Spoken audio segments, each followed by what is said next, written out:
여러분 안녕하십니까? 지난 11일 마감된 대선 후보 등록 후 첫 후보별 지지율 여론조사 결과가 공개됐습니다.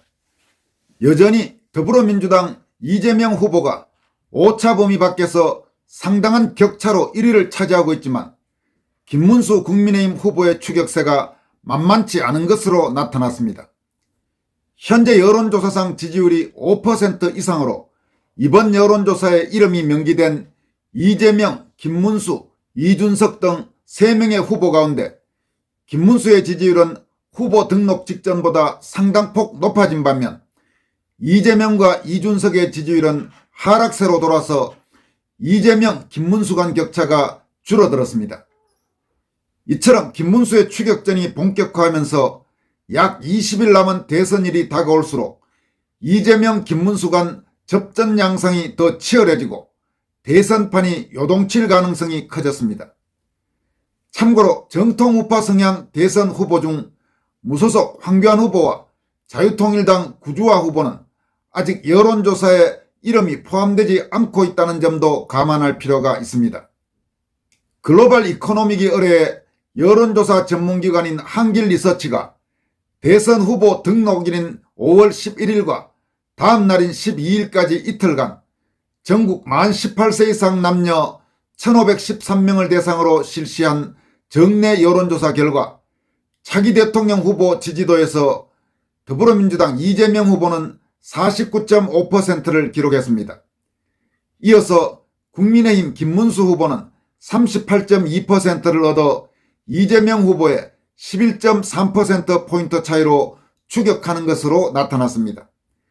이밖에 개혁신당 이준석 후보 5.7%, 기타 후보 1.5%, 없다 3.1%, 잘 모르겠다 1.9%였습니다.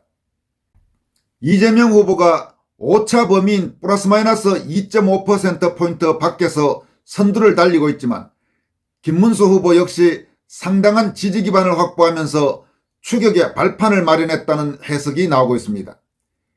이번에 공개된 한길리서치 여론조사 결과는 대선 후보 등록 직전 실시돼 11일 오전에 공개됐던 리얼미터 여론조사에서 이재명 52.1%, 김문수 31.1%, 이준석 6.3%로 나타났던 것과 비교하면 하루 만에 김문수는 7.1%포인트 상승했고 이재명과 이준석은 각각 2.6%포인트와 0.6%포인트 하락했습니다.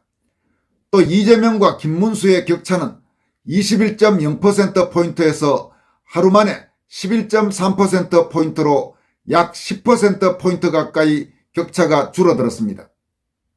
정당 지지율에서는 더불어민주당이 42.5%였고 국민의힘은 36.8%였습니다.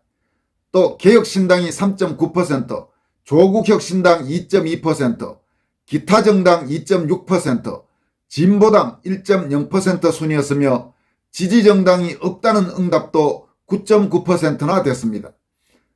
참고로 조국혁신당과 진보당은 이번 대선에서 독자 후보를 내지 않고 더불어민주당과 선거연대를 해서 이재명을 지지하기로 합의한 바가 있습니다. 또 기타 정당에는 자유통일당이나 자유민주당 등이 포함된 것으로 보입니다. 이재명을 지지하기로 한 진보당은 통합진보당, 통진당의 후신입니다. 차기 대선에 대한 의견을 물은 결과 더불어민주당 중심으로 정권 교체되는 것이 좋다는 응답이 51.1%로 국민의힘 중심으로 정권이 유지되는 것이 좋다는 응답 38.3%보다 높게 나타났습니다. 김문수 후보의 이번 지지율 38.2%는 정권 유지론 38.3%와 거의 일치하고 있어 김 후보가 윤석열 정부 및 여당 지지층을 상당 부분 흡수하고 있음을 보여주고 있습니다.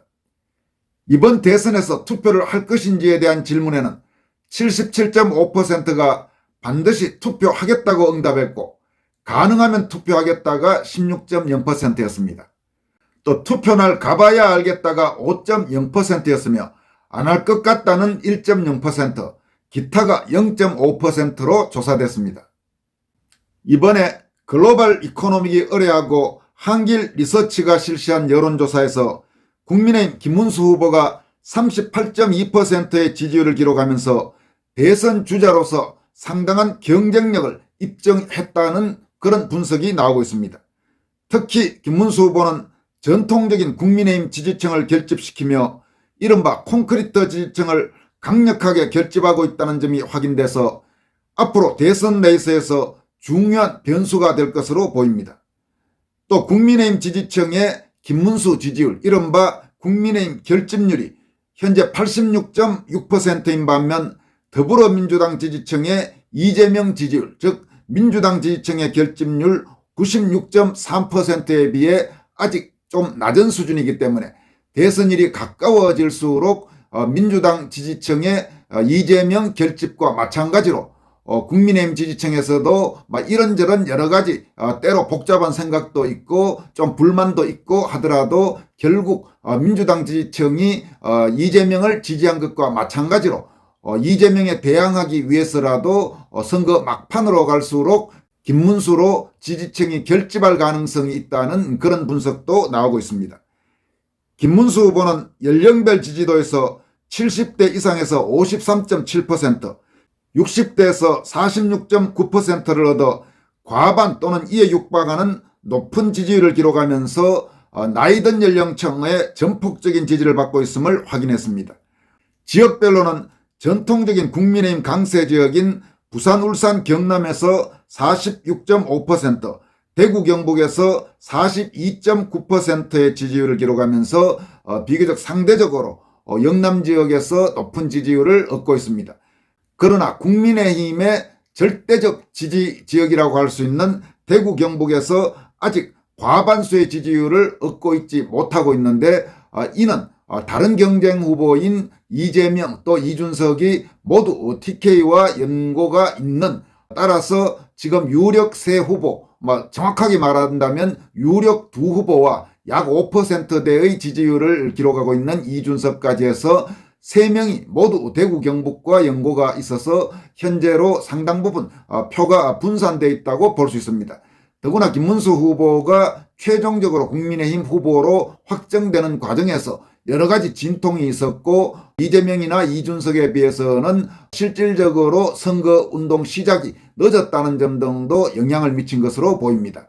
따라서 앞으로 김문수 후보가 전통적인 지지층이라고 할 수 있는 대구, 경북 또 부산, 경남, 범영남권 지역에서 얼마나 지지율을 끌어올릴 수 있을지도 상당히 주목할 만한 변수로 판단됩니다. 김문수 후보는 또 수도권의 핵심인 서울에서도 41.3%의 비교적 높은 지지율을 얻어서 단순히 영남이라는 특정 지역에 국한되지 않는 지지세를 보여주었습니다. 인천, 경기에서도 37.8%의 지지율을 기록하면서 초반치고는 비교적 선전하고 있다고 볼 수 있습니다. 정치 성향별로는 보수층에서 70.0%라는 압도적인 지지를 받으면서 보수진영 대표주자로서의 위상을 굳혔습니다. 중도층에서는 28.0%의 지지율을 기록하면서 이재명보다 중도층에서 지지율이 아직 상당폭 낮기는 하지만 그래도 어느 정도 소위 중도층 표심도 확보하고 있는 것으로 그렇게 분석됩니다. 지지정당별로는 국민의힘 지지층의 86.6%가 김문수 후보를 지지하는 것으로 나타났습니다. 이번 조사 결과는 김문수 후보가 국민의힘의 핵심 지지층인 고령층, 보수층, 그리고 당내 지지층을 성공적으로 결집시키며 대선 경쟁 구도에 본격적으로 뛰어들었음을 시사합니다. 38.2%라는 지지율은 단순한 다크호스가 아니라 대선 승리를 향한 의미 있는 첫걸음으로 해석할 수도 있습니다.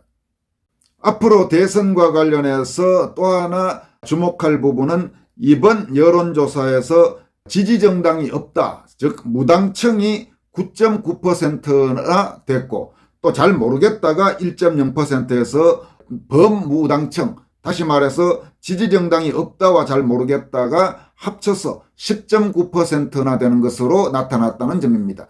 따라서 이 무당층을 누가 얼마나 효과적으로 공략하느냐 하는 부분도 대선의 중요한 포인트가 될 것으로 보입니다. 이어서 좀 씁쓸한 소식 하나 전해드리도록 하겠습니다. 이병택 카이스트 전 경영학과 교수, 여러분들도 알고 계신 분이 적지 않을 겁니다. 문재인 정권 시절 한때 상당히 날카로운 그런 글과 말로 자유파 보수파 국민들 사이에서 상당히 많은 지지를 얻었는데, 시간이 갈수록 상당히 좀 이상해진, 조갑재 정규재 씨와 마찬가지로 그 부류로 이상해진 이병태 전 교수, 또 몇 년 전인가요, 저녁에 술 마시다가 불미스러운 일에 연루돼서 카이스트대에서 교수 직위 해제 당하기도 했죠. 물론 법적으로는 나중에 무혐의가 되긴 했습니다만은 그 행위 자체가 결코 그렇게 아름다운 행위라고는 할 수 없는데, 최근 들어서 갈수록 이상한 글들을 많이 쓰고, 최근에는 조갑재 정규재 씨 등과 함께 아주 대표적으로 자유파 보수파 성향 국민들 사이에서는 이른바 변절 논란, 배신 논란, 혹은 밥맛 없다 논란, 이런 거에 휩싸인 사람입니다. 이 이병태 씨가 이번 대선에서 이재명 대선 캠프 선대위에 합류하겠다 이렇게 본인이 선언을 했는데, 막상 더불어민주당 쪽에서 이병태를 받아주지 않겠다, 지금 이런 쪽으로 분위기가 급변하면서 속말로 지금 개망신을 당하고 있는 것 같습니다. 이와 관련해서 소셜미디어 인플루언서인 조대현 씨는 다음과 같이 이병태 씨를 꼬집었습니다. 이병태 전 교수가 김문수는 반지성적이라서 지지할 수 없다며 이재명 캠프로 가려다가 이재명 측으로부터 거절당했다. 여기 페이스북에도 그렇고 조중동과 종편이 그렇듯 교수, 언론인, 법조인, 고위관료, 의사 등 먹물들은 김문수를 싫어한다. 그렇기 때문에 이병태 교수도 진영을 바꾸려 했다. 쌍권의 난이 일어난 것도 그들과 국힘 주류가 검사, 고위관료 출신이었기 때문이다. 나는 그래서 김문수의 승리 가능성을 바라본다. 그들 먹물이 싫어하기에 반대로 서민은, 보통 사람들은 김문수를 기득권에 대항하는 사람으로서 보고 선택할 수 있다. 그들이 기득권에 탄압받고 싸우며 커져가는 이재명을 지지했던 이유가 이재명의 이미지가, 서사가 김문수 때문에 깨졌기 때문이다. 한국의 언론쟁이들과 지식인들은 과거 미국 대선에서 트럼프의 등장과 대선 승리를 맞추지 못했고 유독 트럼프를 싫어했다. 그들 먹물에게 용납되지 않으므로. 트럼프가 과거 미국 대선에서 대세였던 민주당의 힐러리를 상대로 승리했듯이 김문수도 한국 대선에서 민주당의 이재명을 이기는 기적이 일어날 거다. 누구를 지지했던 이제 보수가 김문수를 중심으로 뭉치기만 한다면. 이재명은 연속 2번이나 대선에서 떨어진 이회창의 민주당 버전일 뿐이다. 이회창이나 이재명이나 둘 다 2번째는 대세론에 안주하다가 질 수 없는 선거에서 졌다고 6월 4일 모든 언론은 이야기할 거다, 이렇게 밝혔습니다. 조대현 씨는 또 아까 여러분들에게 소개해드렸던 후보 등록 직후의 첫 여론조사 결과와 관련해서는 후보 등록 직후 첫 여론조사 결과가 나왔다. 이재명보다 11.3%포인트 뒤졌다. 그러나 격차는 줄어들었다. 김문수는 38.2%로 국힘 지지율 36.8%보다 높이 나왔다. 나는 김문수가 후보 등록 후 지지율이 30% 중반대만 나오면 곧 40%대로 올라가고 그러면 승부는 모른다고 보았다. 그런데 30% 후반대나 나왔다. 어쩌면 기적을 쓰고 신성할 수도 있다. 이 첫 여론조사가 아주 고무적이다, 이렇게 평가했습니다. 제발 이 조대현 씨의 희망대로 극적인 역전성을 거둬서 이재명 정권이라는 정말 생각하기도 아주 끔찍한 정권이 출범하는 것을 막을 수 있는 그런 날이 과연 될 수 있을지 신락 같은 희망과 기대를 가져봅니다. 지금까지 권순할TV였습니다. 여러분 고맙습니다.